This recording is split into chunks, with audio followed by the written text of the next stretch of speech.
Hi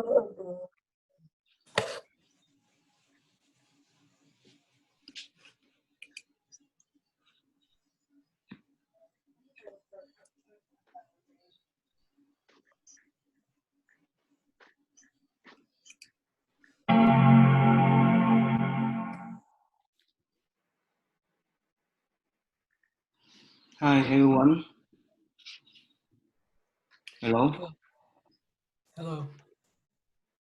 Can you hear me? Yes. Yeah. How you been? Good. Sorry, so I forgot to invite Miss Tammy. So.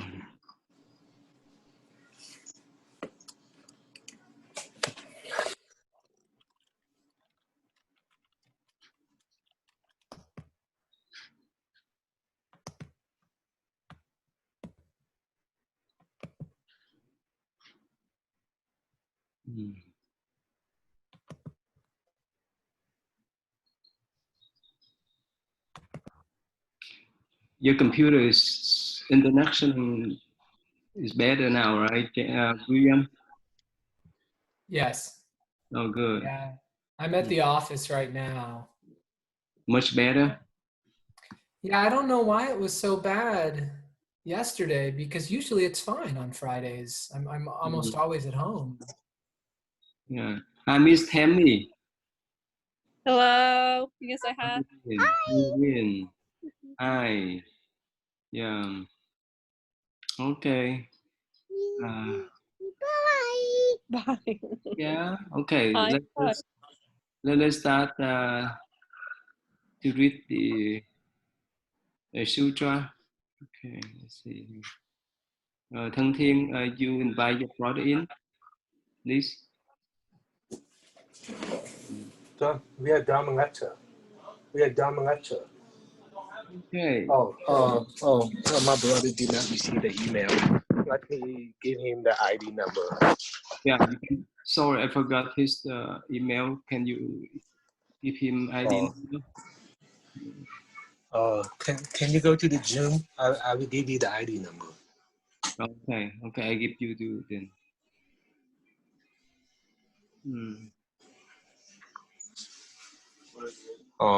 992 2502 4983.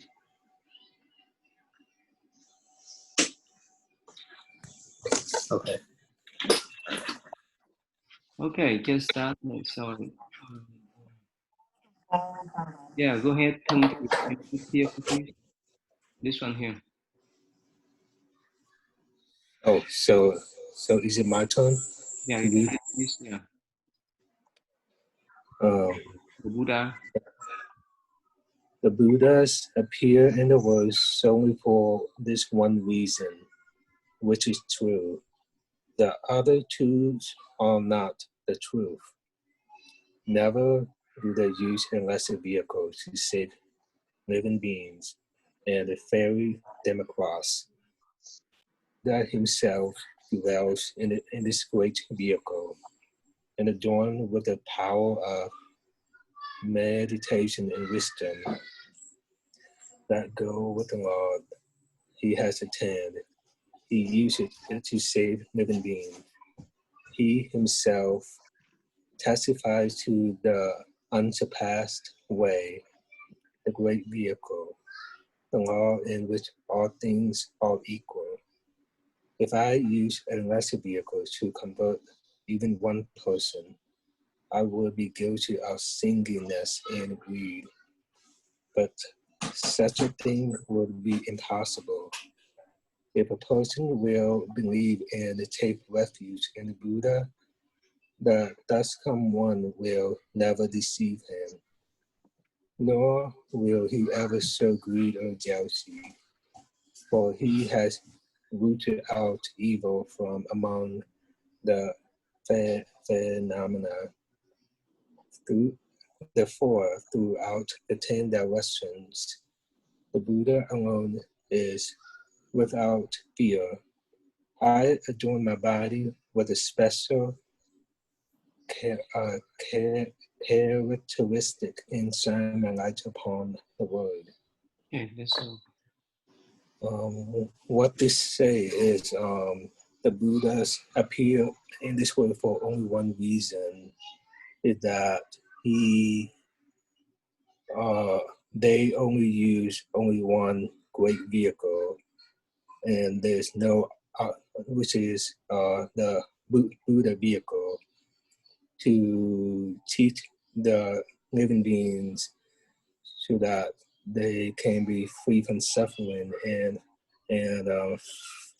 follow his path, and that if he were to use a lesser vehicle to convert a person, then he would be guilty of singleness and greed. So it would be impossible for others to accept his teaching. Okay.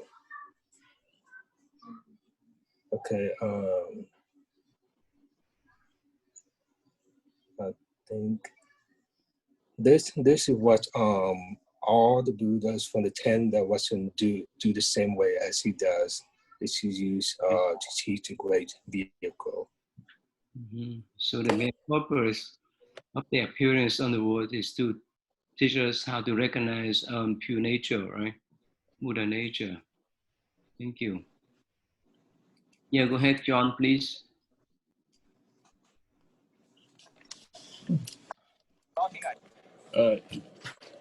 I am honored by numberless multitudes, and for them I preach the emblem of the reality of things.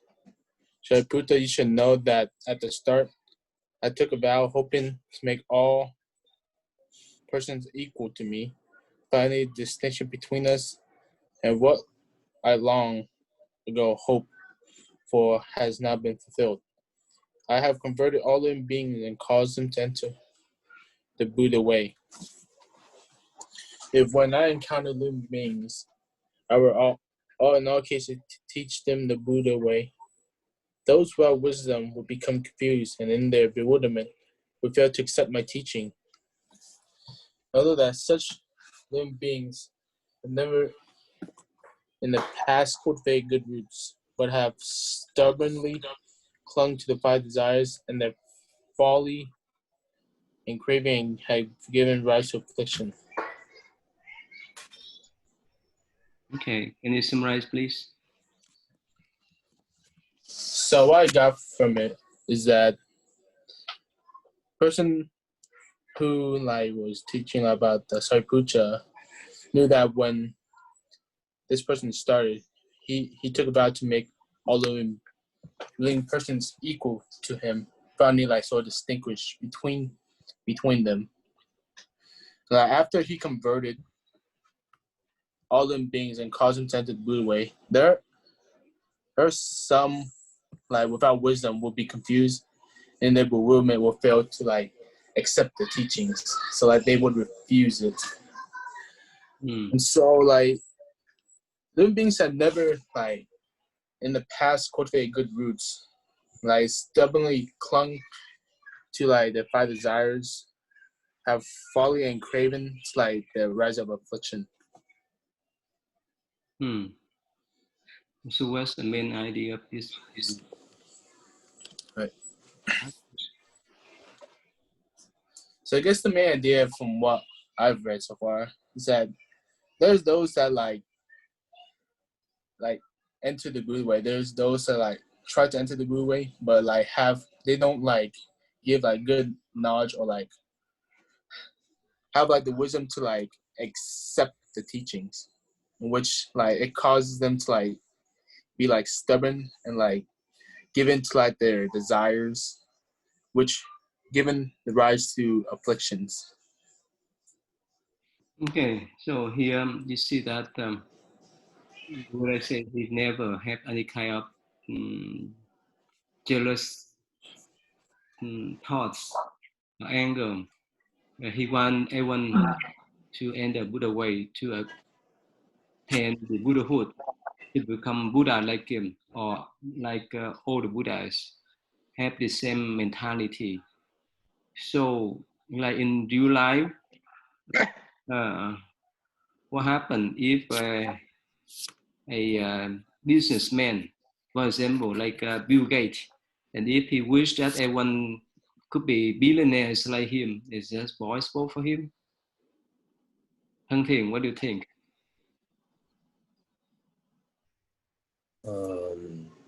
That's depend on the karma. No, I mean that I'm talking about billionaires, people, or a president or whoever on the top of the society. What do you think? Would they wish everyone could be billionaires like them? Everyone could mm, uh, have the same levels as them, like the president or whoever. Can they have that kind of mentality? Or is no way? I don't talk about other, but I'm talking about the one at the top, the one that live on the top of the society. You got my point, something? I think not everyone could be a billionaire at this time. If somebody who are willing to I think it would be impossible for all the people to become billionaire. How about you, William? What do you think? Let's say Bill Gates or whoever, billionaires, right? Could they share the fortune? Could they share their fortune with everyone? Could they share their business secrets or anything that they have with other people, so that everyone could be millionaire to them or billionaires to them? What do you think? No, there's no way, because in order for Bill Gates to be a billionaire, there have to be a lot of people under him making less money, because it's like business works like a pyramid, where there have to be far more people at the bottom to support that person at the top and all the money they make.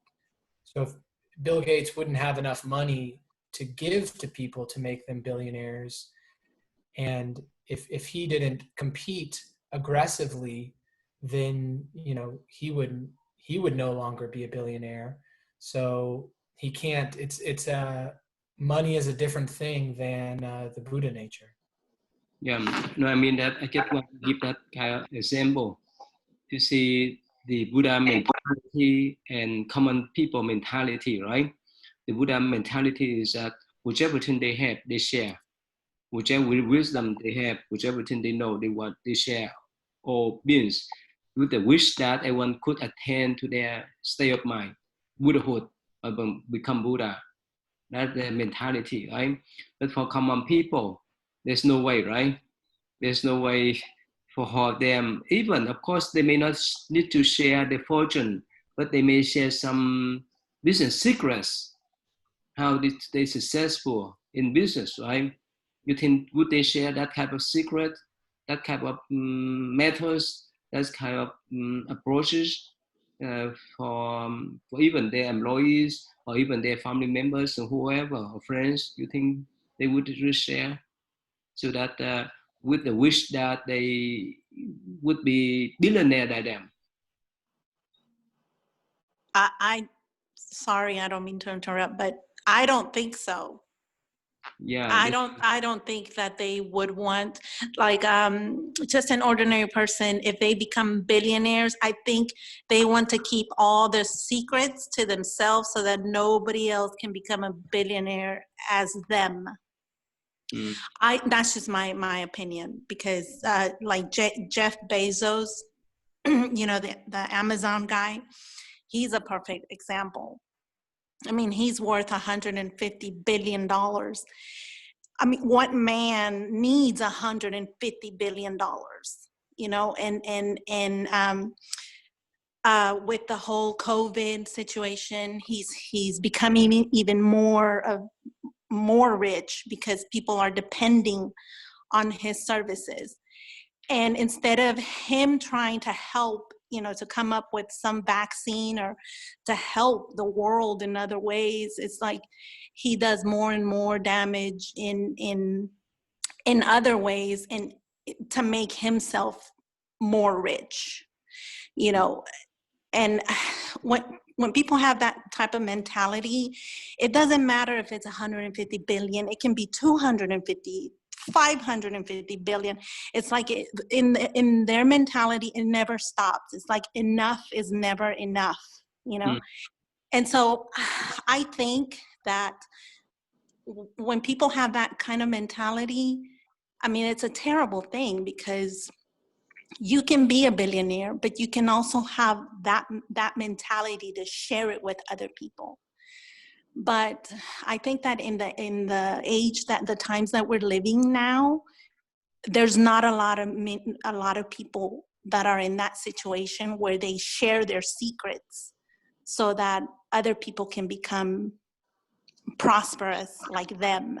I don't think there's a lot of people like that nowadays. And I mean, I'm sure there is, but there should be more. Yeah. Like Bill Gates, he spent $1 billion to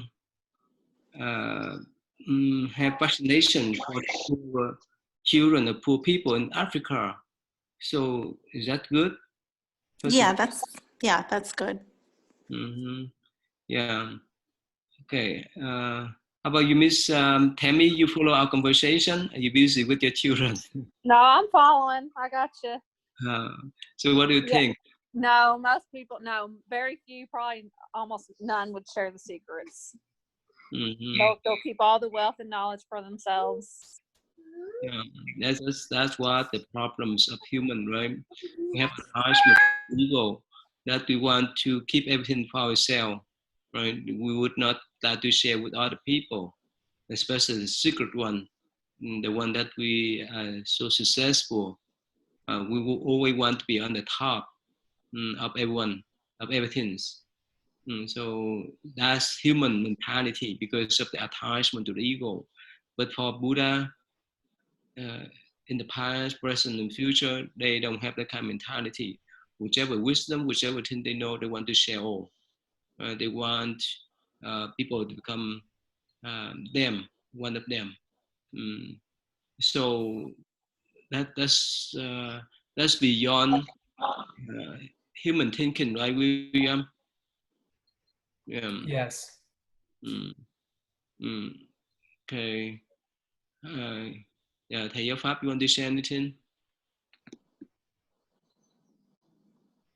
Yeah, no problem. Well, I think Jenny is he already provide very detailed. Basically, the human nature, they don't have that kind of the Buddha vow or to benefit the living being. No, they do not have that. Even though the Bill Gates, they do have the willing to help, but to the certain point. They also have a condition. So whatever they do, even ourselves, when we do it, because we still have the self, right? We still have the self. We are not selfless. Because of that, therefore, everything we do, they are limited. So, no. So William, remember yesterday we talked about how Bodhisattva can manifest follow their vows to be any form of life to have, right? What do you think?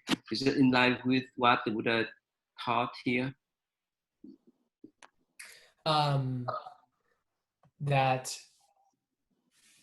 so we were just referring to, yeah, absolutely, because the bodhisattvas are practicing the way, they're perfecting the way in the sense of they are approaching that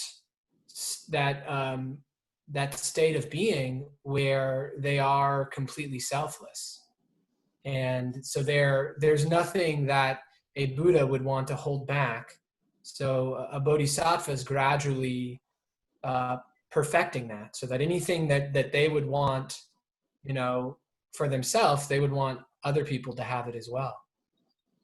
Namely, you know, in full and complete enlightenment. So yeah, I do think it's in line with it. Yeah. How about you, Thang Thieng? I think the way the Bodhisattva way of practice, they give whatever thing that people need, and they are willing to give, and this is the way that they letting go of attachment. This is the way that they practice non-self. So in this world, human beings don't have the way that the Bodhisattva way practice.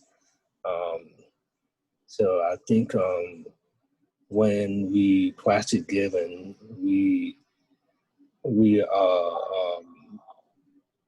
are willing to give to the people that really are in need, so that they can be successful. Because we want them to be happy and to do well in this life. I think this is what they do. Okay, thank you. Now again, when you see that here, the Buddha wish to share everything that they have, whichever thing that they know, whichever thing that they attend to, they want to share with others. They want to become one of them. And now again, this is not a practice. Since the time that they practice the Bodhisattva path, remember we have 52 levels of Bodhisattva, not one levels. So like for example, for us, if we make the vows to receive the Bodhisattva precept, and that's the initial step for us to work on the Bodhisattva path, that encourages us to step out ourselves to care for others before care ourselves. So that's why yesterday we discussed that whichever form of lives, Bodhisattva would not concern much. The importance is to keep the vows, to sacrifice their life and to help others. For example, the Buddha past life, he was a dog, he was a deer, he was a monkey, he was a prince. So whichever position, whichever form of life, he always sacrificed his life for others. That's why he attained Buddhahood. That's why he become Buddha quicker than us. So again, it's not overnight that they just sacrifice their life as the title of the Buddha. That's what they need to do. But they have practiced so many lifetimes when they was practicing the Buddhist path. And here, we as human beings, we try to imitate, we try to follow the Buddha path. Again, the initial step is to take the Buddhist vows, to work on that path, the path of selflessness, the path that we help others without any conditions, the path that we care for others before we care ourselves. Right, so that's the whole idea. Okay, yeah, let's move on. Yes. I would like to add one more thing in here. Go ahead, please. I think the difference between the Bodhisattva and the ordinary people is when the Bodhisattva do practice, they look at the living being at the blessing field. The blessing field, for example, us, when we look at the triple gem, right? That means the Buddha, the Dharma, and the Sangha. At our triple gem, triple chill, the three blessing field.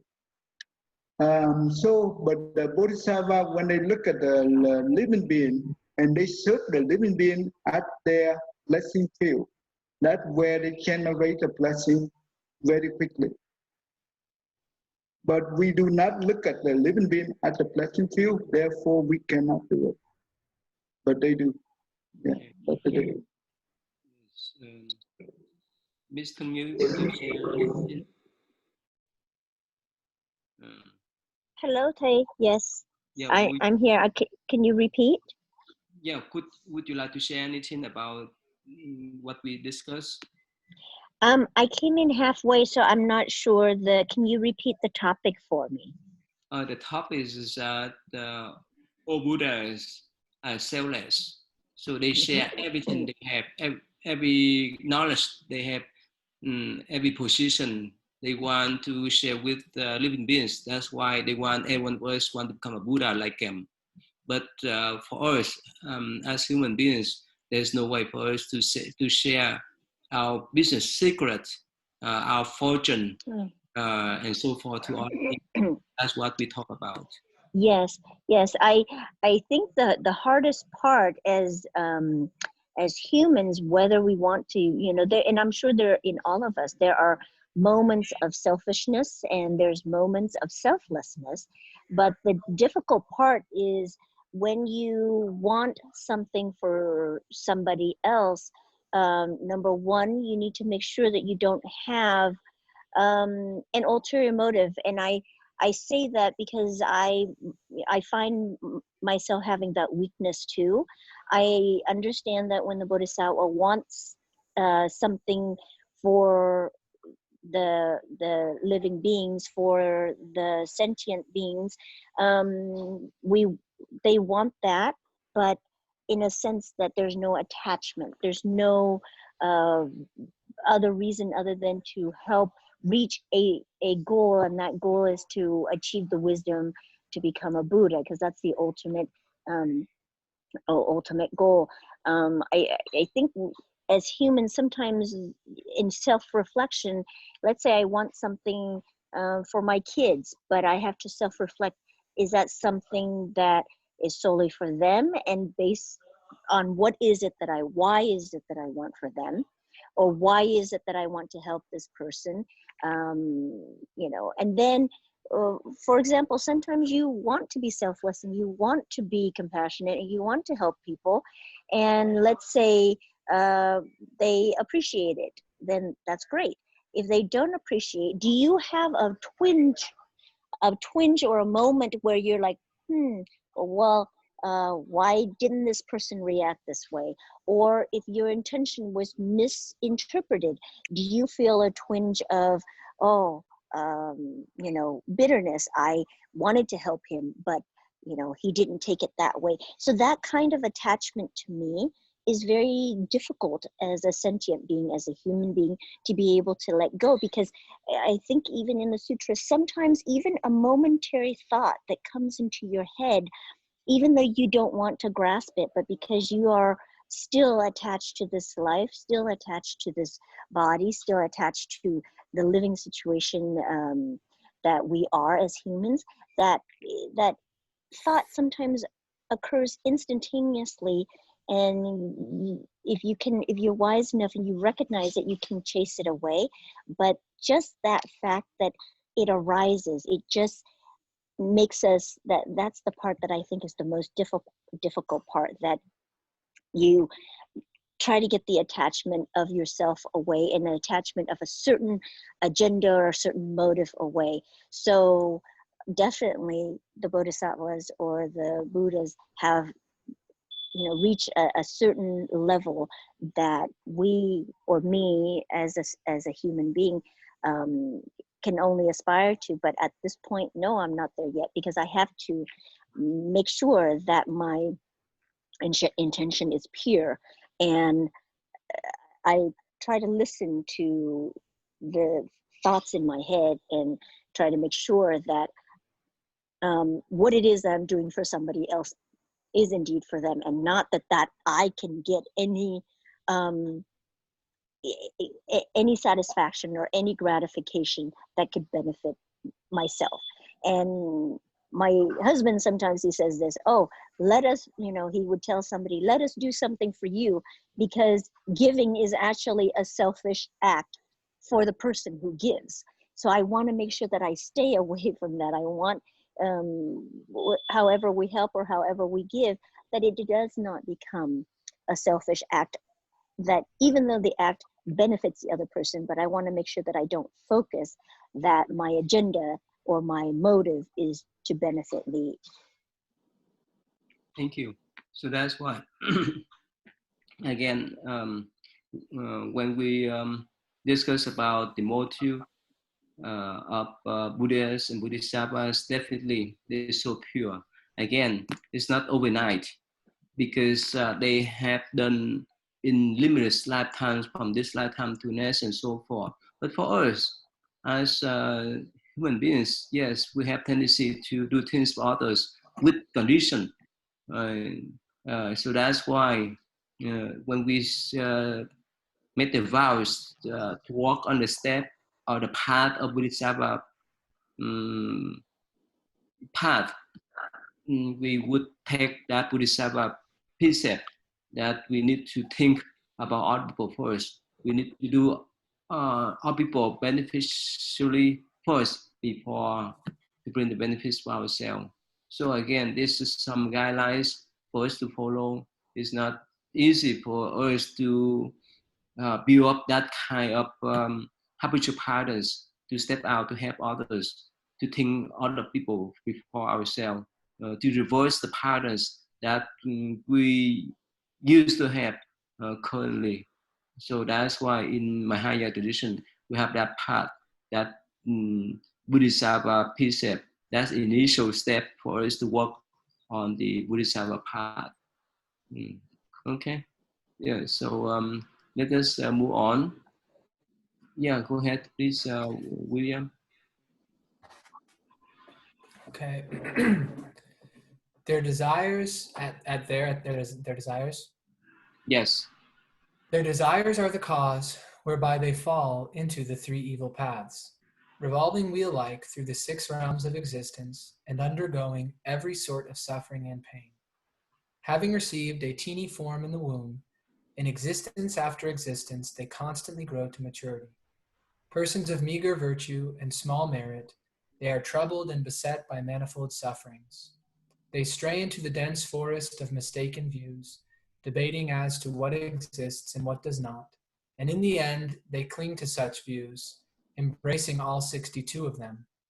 They are profoundly committed to false and empty doctrines, holding firmly to them, unable to set them aside, arrogant and puffed up with self-importance, fawning and envious, insincere in mind. For 1,000, 10,000, 1,000,000 kalpas, they will not hear the Buddha's name, nor will they hear the correct law. Such people are difficult to save. For these reasons, Shariputra, I have for their sake established expedient means, preaching the way that ends all suffering and showing them nirvana. Yeah, you can stop there, please. Yeah. I'm sorry, we can hear you. Oh, we can hear you, William.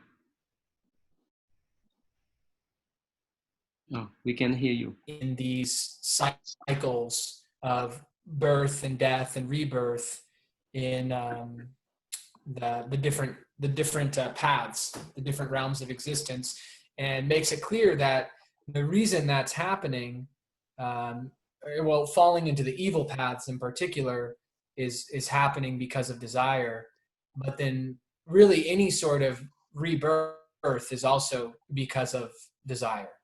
And he's just, the Buddha's highlighting the difficulty of it, how we tend to, or I'll speak for myself, lack wisdom, without refreshing in my mind the teachings of the Buddha and practicing them. I tend to default to a state that's relatively devoid of virtue, and will have all sorts of anxieties and stresses, and get caught up in ways of thinking that don't liberate me, and end up like holding on to and believing these different concepts that appear into my mind that end up also just being problematic and leading to more suffering. So the Buddha's just highlighting why he is using expedient means to help people, why he has created the appearance of 3 vehicles. It's because there are so many living beings that are so deeply attached to desire, and they're so clouded by the consequence of that desire and ignorance that they can't hear the Buddha vehicle straight away. They can't hear the great way straight away. They need something that matches their view. And so that the Buddha can gradually expand that person's view until they can accept and believe in the great way. Yeah, thank you, William. How about here? The Buddha mentioned this here for the people who attached to the false and empty doctrine, or the one that are so arrogant, with the self-important, envy, insincere. So it's not easy for them to hear that even the name of the Buddha for 1,000, 10,000, a million compass. Why the Buddha mentioned about this? Why those people could not hear? But how about the people that living around us? Sometimes they could hear this, the name of the Buddha, right? So sometimes, let's say they walk into a restaurant and they see the statue of Happy Buddha, right? The happy monk, right? So that's the sign. So why would I say that? For those people, the one who focus on self-important or arrogant, they would not heard Buddha names. But all the people around us, they have that kind of attachment, but they still have the chance to see Happy Buddha statue or whichever. Why is that?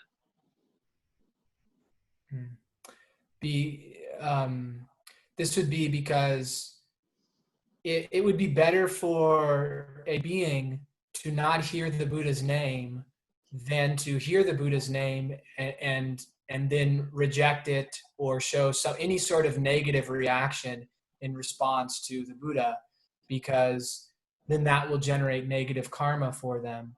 And the Buddha is just pure compassion, so that the Buddha won't appear in any form, whether it's just their name or a statue or an image, if at all possible, to avoid causing that person to incur negative karma.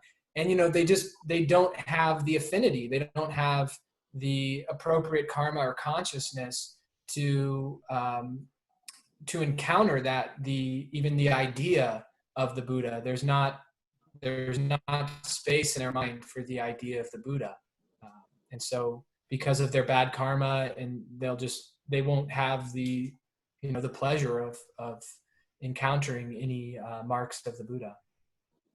Yeah, thank you. Yes. So the points I want to say is that, again, like us, sometimes we remember something, sometimes we may forget other things. So for those who may not encounter the Buddha teaching, it doesn't mean that they would not have any chance. So they may not have the chance to see the Buddha's teaching, the Buddha's statue in the future. Even sometimes they may encounter, let's say, like it mentioned, the Happy Buddha statue. That may intrigue their mind about what's Buddha teaching. Of course, they may have some misconception about Buddhism, but at least that's the way they can have the affinity with Buddhism step by step. That's why here the Buddha said that because of those people, he recognized that it's not easy for him to teach directly, to point out the Buddha nature to them. So that's why he used experience mean to teach them. That's why, so for us, like I used to tell that sometimes I went to supermarket or Home Depot, and some young people approach me and ask me whether I know Kung Fu or not. This is trigger their mind about the Buddhist monk like me, the one that wear the robes, right? So in Buddhist view, it's not because they don't understand, but because the condition has not mean yet, have not ripened yet. So if this is a good condition for them to understand, they would recognize us, and that's why it's better for us to help other people with that hope to share the Buddha teachings, to remind them that they have the Buddha nature with them. And even with my own students at the school, most of them are non-Buddhists, and so of course, at first they may have some uh, mm, uh, uh, curiosity that they want to learn more about Buddhism. On the top that they want to uh, know what the other tradition about, so that's why they took my class. And of course, after studying my class, they would understand something about Buddhism. And some of them, they so surprised and they so happy and so delightful that they know there is a way they can have their free choice. They can have especially the tools to control their mind, especially through meditation and so forth. Yeah, I just want to share that no matter who they are, we could use some experience means to help them to understand the teaching of Buddha. Okay. Right, go ahead, Mr. Tammy. Could you read next, please? Right here. For these reasons, Sariputta, I have, for their sake, established expedient means, preaching the way that ends all suffering and showing them nirvana. But although I preach nirvana, this is not a true extinction. All phenomena from the very first have of themselves constantly borne the marks of tranquil extinction. Once the sons of the Buddha have carried out this path, then in a future existence they will be able to become Buddhas. I have employed the power of expedient means to unfold and demonstrate this doctrine of three vehicles. But the world-honored ones, every one of them, all preach the single vehicle way. Now before this great assembly, I must clear away all doubts and perplexities. There is no discrepancy in the words of the Buddhas. There is only the one vehicle, not two. So it's just explaining again that there's one vehicle. In the end, it's all, no matter how you come about it, it's all one main vehicle that everything, the wisdom's explained through. Yeah, thank you. Yeah, like last week we talked about even us, sometimes we have some misconception about our own traditions at beginning.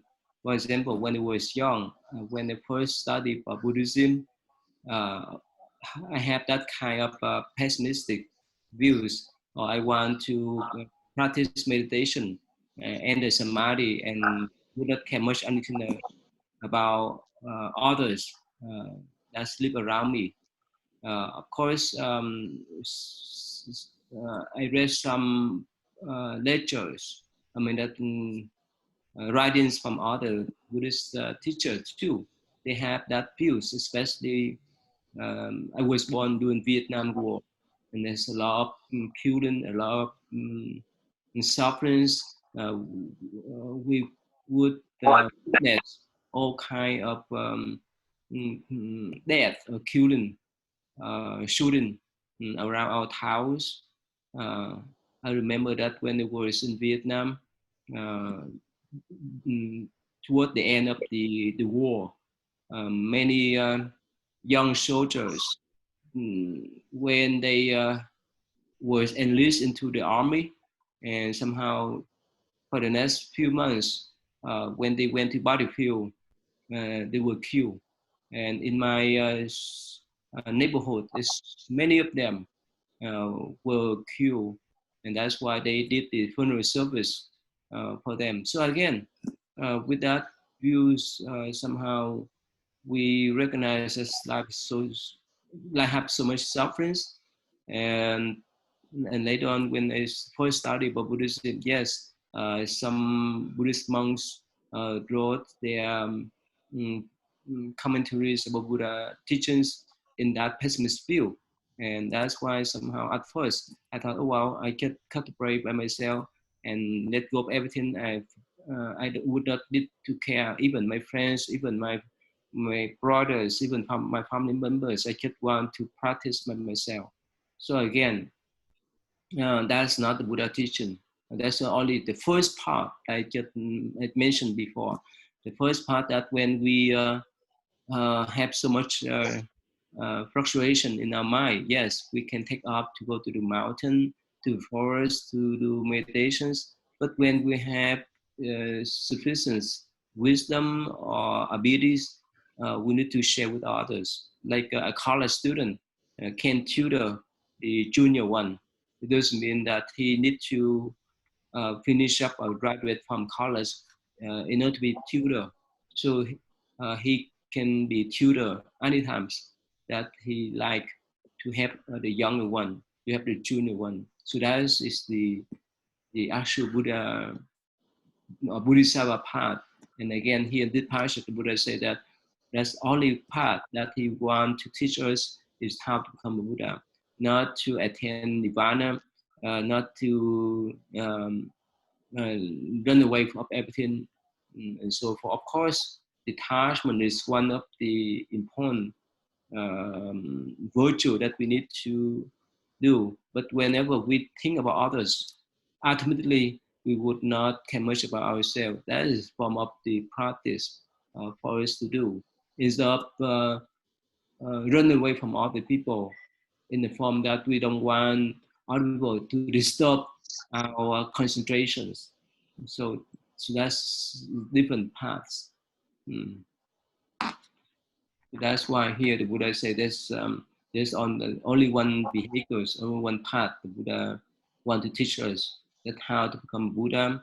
And again, without walking on the Bodhisattva path, there's no way for us to attain to that kind of state of mind. Even we recognize when I say we have the Buddha nature there, we have to have sufficient wisdom and blessing in order to achieve that state of mind.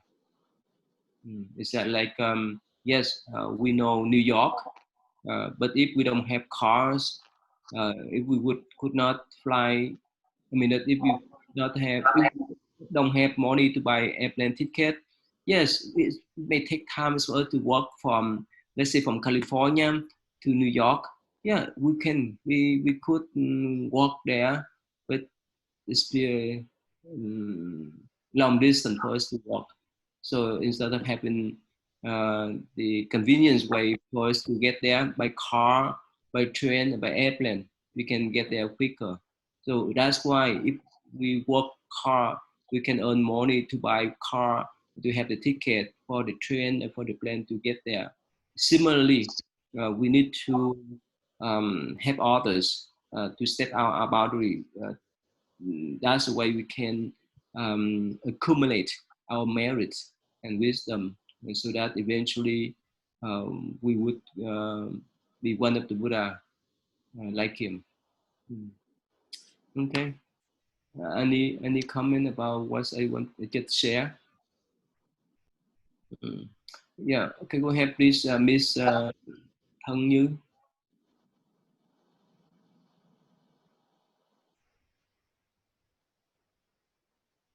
Yeah, Miss Thân Như, please. Yes, Tay. For numberless kalpas in the past, countless Buddhas. I'm sorry, I'm trying to see here. For numberless kalpas in the past, countless Buddhas who have now entered extinction, 100,000, 10,000 million types in numbers incapable of calculation, such world-honored ones using different types of causes, similes, and parables.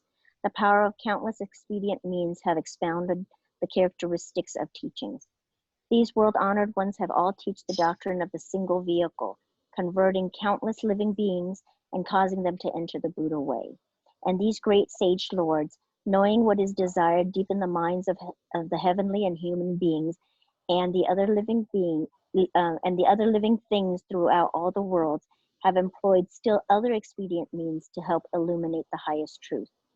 If there are living beings who have encountered these past Buddhas, and if they have listened to their law, presented alms, or kept the precepts, shown forbearance, being assiduous, practiced meditation and wisdom, and so forth, cultivating various kinds of merit and virtue, then persons such as these have all attained the Buddha way.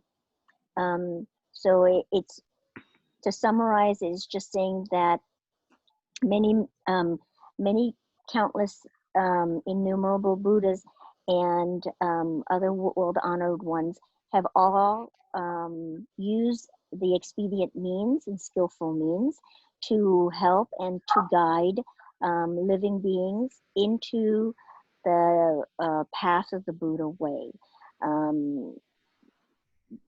That this is the method in which the Buddhas and Bodhisattvas had used to illuminate or to highlight the truth of the Dharma. And also, if we as human beings, if we have come into contact with the teachings of the Buddhas, and if we have listened to their teachings of the Dharma, if we have done compassionate acts, if we have presented or we have given alms out, and we have kept our precepts, and we have tried to practice meditation, we have tried to be tolerant, we have attempted to learn and to practice wisdom, then we have pursued and we are on our way following in the Buddha in his path. Yeah, thank you. Yeah, I'd like to ask you the question, what do you think about the COVID-19? It would helpful for us, or it brings so much suffering for people around the world? What do you think, Ms. Thang Yu? And in Buddhist view, in this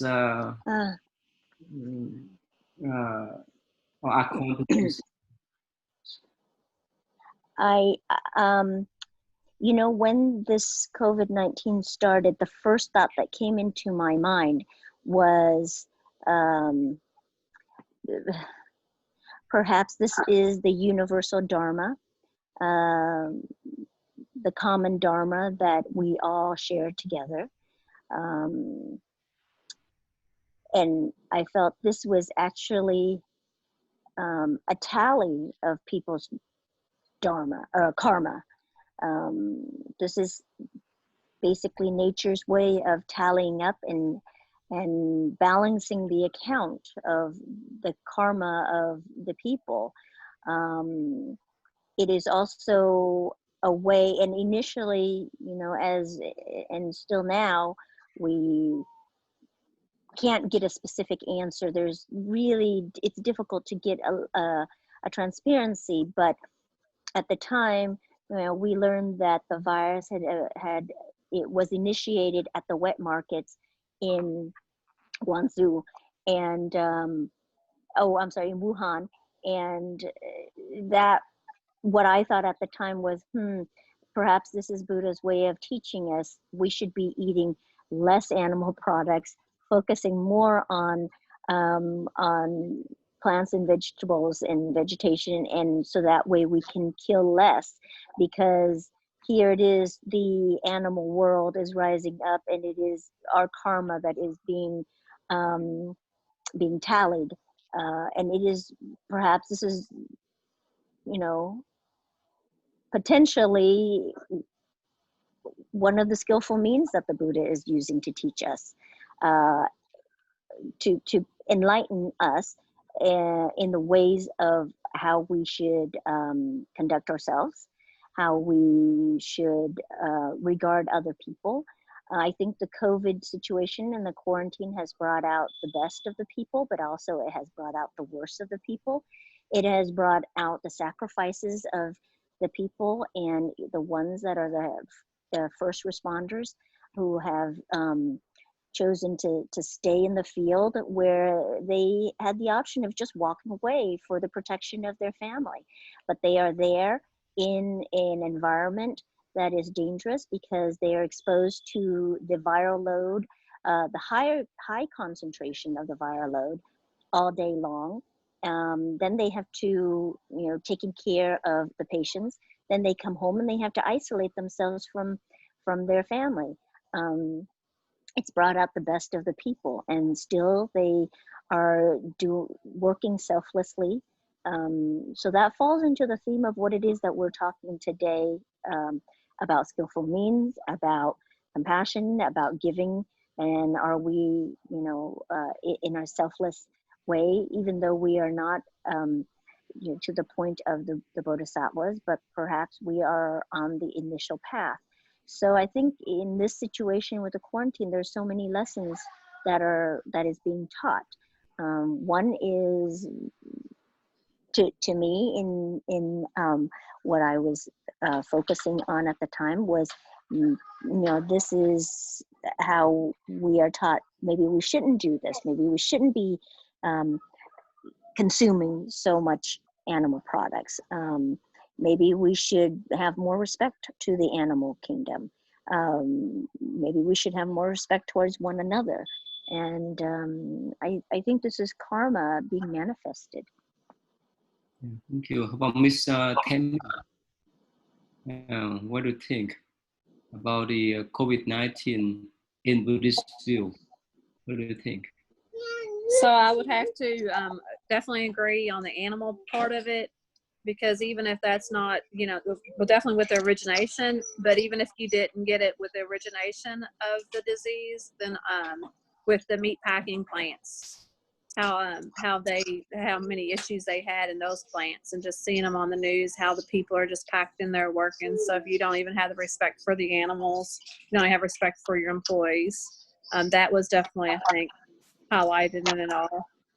And just how people have reacted, I think, is a big-ish deal, that you react appropriate and that you do show compassion towards others, and are there to help others out rather than just kind of not trying to believe that it's happening and just going on about your life in a normal fashion. I think it's definitely been a time that everybody's supposed to stop and take heed of what's going on in their own lives and kind of realign.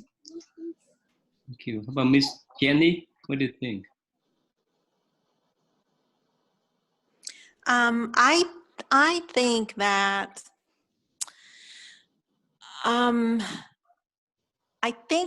the collective consciousness of the planet the COVID-19 is the manifestation of the collective consciousness of what's happening today with all of our consciousness, with every single human being on the planet. And I think that because of the way that we're destroying nature in so many ways, we're polluting the water, the fresh water. We're burning the jungle in Brazil and all the other jungles throughout the world. The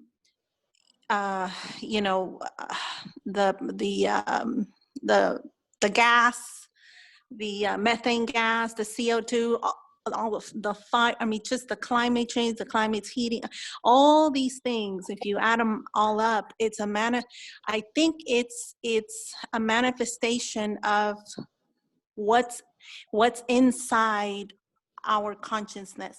So you can see it out in the planet. And I just think that COVID-19, it's one more thing of that. It's one more where nature, this consciousness is telling us enough is enough. Like, you need to stop, because if you don't, this is what's going to happen to you. You're going to destroy yourself eventually.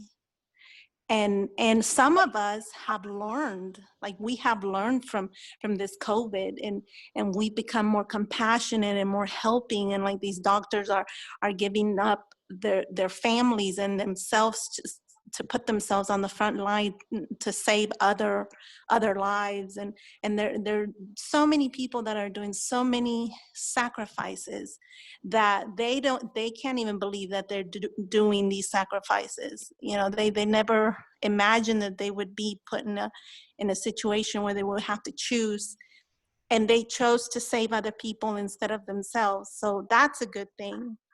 But then you have the other group of people that they don't care. They don't care. They keep everyday business as usual. You know, they continue to kill the planet and kill, and you know, because they're thinking about themselves. They're thinking about, you know, they don't care that, you know, some of the older people say, oh, well, I'll be dead, you know, by the time the earth is done or is, you know, burned to pieces or whatever, or I won't be here anymore. So, you know, there's mentality like that. So I think that, but I think, and I hope that there's more people that are waking up, that are saying, no, we cannot do this.